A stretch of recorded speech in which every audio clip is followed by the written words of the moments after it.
బులెటిన్లో breaking news. Lagacharla దాడి ఘటనలో కీలక పరిణామం చోటు చేసుకుంది. లగచర్ల దాడి ఘటనలో ప్రధాన నిందితుడు సురేష్ లొంగిపోయాడు. లగచర్ల దాడి ఘటనలో A2గా సురేష్ ఉన్నాడు.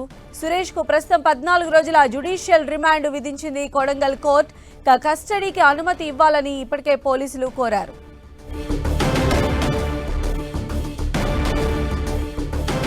లగచర్ల దాడి ఘటనలో కీలక పరిణామం చోటు చేసుకుంది. లగచర్ల దాడి ఘటనలో ప్రధాన నిందితుడిగా ఉన్న సురేష్ పోలీసుల ఎదుట లొంగిపోయాడు. లగచర్ల దాడి ఘటనలో పోలీసులు A2గా సురేష్ ను చేర్చడం జరిగింది.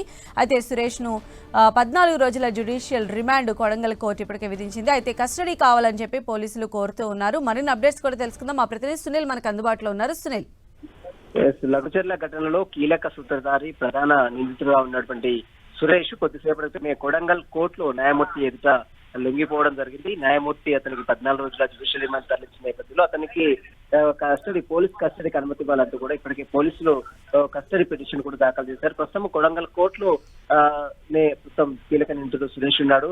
మరి కాసేపులో కస్టడీ పిటిషన్ సంబంధించిన దాంట్లో కోర్టు ఒక క్లారిటీ కూడా ఇచ్చే అవకాశం ఉంది. మనం చూడొచ్చు, గత సంఘటన జరిగినట్టు కొన్ని రోజుల నుంచి కూడా ఇప్పటి వరకు సురేష్ అజ్ఞాతంలోకి వెళ్ళిపోయాడు.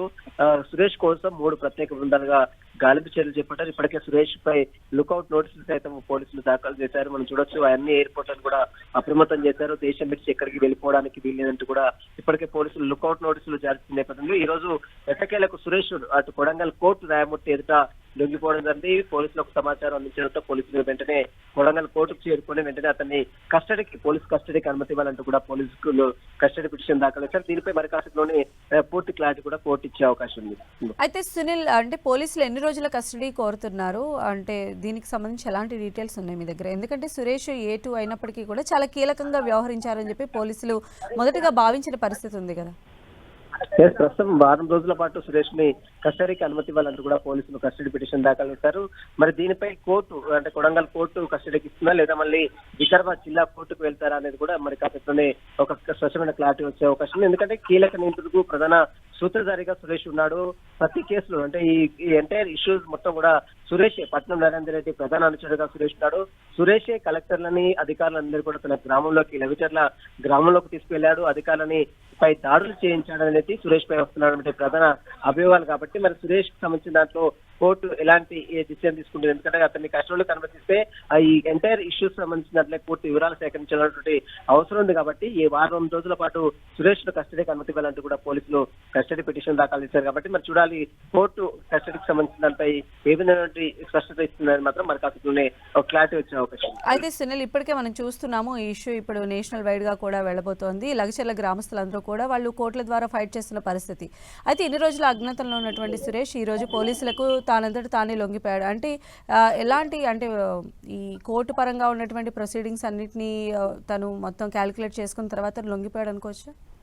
అయితే ప్రస్తుతం అతని కోసం ముమ్మరంగా పోలీసులు గాలిస్తున్నారనే సమాచారం తెలుసుకున్నారు. మరోవైపు లుకౌట్ నోటీసులు సైతం జారీ చేశారు. ఎందుకంటే ఎక్కడికైనా దేశం విడిచి వెళ్ళిపోతారనేటువంటి అనుమానాలతో ఇప్పటికే అన్ని ఎయిర్పోర్ట్ లో కూడా లుకౌట్ నోటీసులు సర్వ్ చేసింది అటు పోలీస్ శాఖ. మరోవైపు మొత్తం మీద ఎంటైర్ ఘటనకు సంబంధించిన దాంట్లో సురేష్ కీలక నిందితుడుగా ఉన్నాడు, ప్రధాన సూత్రధారిగా ఉన్నాడు. కాబట్టి ఒకవేళ బయట దొరికితే పోలీసులు అతన్ని ఇబ్బందులు గురి చేసే అవకాశం ఉందన్న నేపథ్యంలోనే ఈరోజు సురేష్ కోర్టులో కొడంగల్ కోర్టు న్యాయమూర్తి ఎదుట లొంగిపోయినట్లు కూడా సమాచారం తెలుస్తుంది. మరి కాసేపులోనే అతను లొంగుబాటుకు సంబంధించిన దాంట్లో కూడా అఫీషియల్ గా పోలీసులు కూడా పూర్తి వివరాలు కూడా వెల్లడించే అవకాశం ఉంది. అయితే సురేష్ తో ఆ రోజు ఘటనకు సంబంధించి వేం నరేందర్ రెడ్డి కాకుండా ఇక బీఆర్ఎస్ కీలక నేతలు కూడా టచ్ లో ఉన్నారు అనేటువంటి వార్తలు కూడా బయటకు వచ్చిన నేపథ్యంలో సురేష్ ఇప్పుడు కనుక కస్టడీకి అనుమతించినట్లయితే కోర్టు ఎలాంటి విషయాలు బయటకు వచ్చే అవకాశం ఉండొచ్చు?